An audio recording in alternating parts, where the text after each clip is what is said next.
안녕하세요. 빛나는 인생입니다. 한번 걸리면 자신도 잊고 사랑하는 가족에 대한 기억도 다 잃어버리는 치매 인구 100만 시대.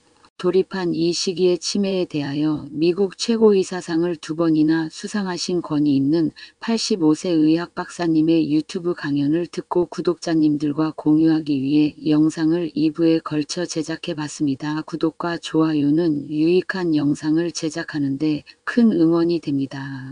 구독과 좋아요 부탁드립니다. 그럼 영상 시작하겠습니다. 치매 환자뿐만 아니라 모든 병을 완치하는 것은 아무것도 없다. 왜냐? 근본 원인을 알 수 없어서이다. 한국뿐만 아니라 전 세계적으로 치매 환자가 엄청나게 늘고 있는 것은 모든 사람이 오래 살기 때문이다. 특히 뇌세포도 퇴화되기 때문에 치매는 뇌세포 퇴화 현상의 하나이다. 그래서 한국같이 초고령 사회 65세 이상이 인구의 25%다 하는 것은 거의 넷 중 하나는 치매에 걸릴 가능성이 있다는 것이다. 치매 종류도 병리학적으로 30가지나 된다. 젤로 흔한 것이 알츠하이머이다. 미국의 레이건 전 대통령이 치매에 걸렸는데 부인 낸시 여사가 자주 하는 소리가 세상에 몹쓸 병이 알츠하이머라고 했다. 레이건 대통령이 대통령했던 기억을 전혀 하지 못하고 배우 생활 때 고생한 것만 기억하고 있다. 초기에 간단한 이상한 행동을 하다가 치매가 막판에는 대부분 정신병과 겸한다. 환각, 환청, 환시 등으로 주로 위험한 것들이 밤에 일어나서 길거리로 나가서 방황하고 나가면 다시 집으로 찾아 돌아오지를 못한다. 인간의 자존심을 완전히 망가뜨리는 것이 치매이다. 자기 자신을 모르고 자신이 가장 사랑하는 아내와 남편도 몰라보는 안타까운 상황이 일어난다. 그러면 어떤 사람이 치매에 걸리는가? 우리 인간은 사회적인 동물이다. 그러므로 친구가 없는 사람은 행복할 수가 없다. 노인이 되어 8, 90에 혼자 된 사람은 친구가 없다. 외로움 속에 살다가 치매에 걸립니다. 평소에 외로운 사람들, 대인관계를 잘 못하는 사람들, 독불장군처럼 혼자서 사는 사람들, 남하고 잘 가까이 하지 않는 사람들이 모든 병에 잘 걸린다. 특히 치매에 잘 걸린다. 그런 사람이라고 본인이 생각한다면 자기 취미에 맞는 클럽에 조인해서 자꾸 같이 뭘 한다든지 하면 치매의 아포이사가 치매를 일으키고 반대로 아포이인은 치매를 억제하는데 이 두 물질이 서로 견제하고 있다. 아포이사가 많든지 아포이가 적든지 하면 치매에 걸릴 위험이 높다. 치매 연구로 유명한 미국의 오레건 대학의 교수가 10년 전에 자기 피검사에서 나쁜 유전자가 나왔다. 아포이가 나왔다. 그래서 지난 10년 동안 일주일에 입원 이틀만 일하고 나머지는 손자 손녀들과 주로 시간을 보내면서 자기가 좋아하는 취미생활을 해서 지금도 멀쩡하다. 이런 것이 좋은 예다.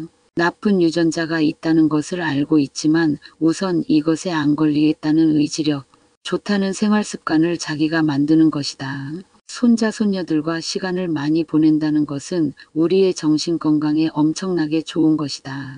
치매에 제일 잘 안 걸리는 사람이 누구인가를 조사해 봤더니 음악가들, 특히 악기 연주하는 사람들이 제일 안 걸린다. 음악가들이 치매에 잘 안 걸리는 이유는 이 노래를 하면 목부터 폐운동을 많이 하기 때문에 산소를 많이 흡수한다. 우리 몸의 전체 세포기관의 기능을 왕성하게 하고 또 가사를 음미하면서 마음이 편해진다. 우리 몸에서 좋다는 호르몬 엔돌핀이 나오기도 하지만 옥시토신이라는 행복 호르몬이 많이 나오고 따라서 코티졸이라는 나쁜 호르몬이 적게 나온다. 그러기 때문에 근심 걱정을 훨씬 덜 할 수 있다. 또 중요한 것이 노래를 하면 뇌에 중추신경화 12개가 있는데 그 중에 10번째 미주신경이 자극을 받는다. 미주신경은 위장을 조정하는 신경이다. 그것 때문에 소화가 훨씬 잘 된다. 노래한다는 것은 엄청난 이점이 있다. 노래하는 사람들은 대부분 오래 살고 건강하고 행복하다.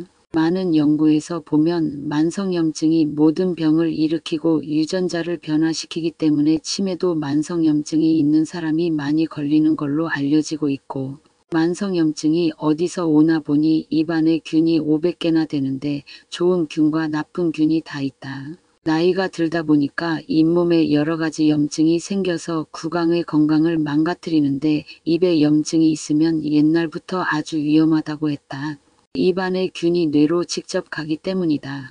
뇌 자체는 특별한 막으로 쌓여 있어서 뇌를 보호하고 있다. 그래서 주사 등 약도 직접 뇌로는 못 들어가는데 입의 균들이 코를 통해서 바로 뇌로 들어간다. 평소에 침 안에는 여러 효소도 있지만 나쁜 균과 좋은 균이 서로 밸런스를 맞추게 해주는 액체들이 있다. 그런데 늙어갈수록 입이 말라서 코로 숨을 쉬지 않고 입으로 숨을 쉬는 사람이 많다. 또 위에서 나오는 산이 거꾸로 역류된다. 식도와 위는 괄약근이 있어서 조절하는데 늙어서 괄약근 힘이 약해져서 누워있으면 산이 많은 사람들은 역류되어 혓바닥까지 부식시켜 하얗게 만든다. 그런 사람들이 입이 자주 마른다. 가장 좋은 방법은 물을 자주 마시고 입을 자주 씻어내야 된다. 치약 등 필요 없이 시간마다 자주 헹궈내고 물을 자주 마시는 것이 구강 건강에 제일 좋은 방법이고 따라서 치매를 예방할 수 있다고 생각한다. 가글은 물로 하는 것이 좋다. 화약 약품을 섞어서 하면 좋은 균이 많이 죽을 수가 있다. 나쁜 균들은 일반적으로 굉장히 강하기 때문에 웬만하면 약들에 잘 안 죽는다. 좋은 균들이 약해서 죽으니까 그냥 물로 자꾸 씻어내는 것이 좋고 물론 한 달에 한 번 정도 약으로 각을 해줘도 좋다. 그러나 꼭 그럴 필요는 없다고 생각한다. 모든 병의 기본은 활성산소의 문제다. 이 활성산소가 많이 생겨서 유전자를 변화시킨다. 활성산소를 억제하는 음식으로 흔한 것이 블루베리, 레드베리 등인데 이 베리류 과일 안에 수소가 많다. 이 활성산소는 안정된 오이가 깨져서 오일이 됐을 때 불안정한 산소다.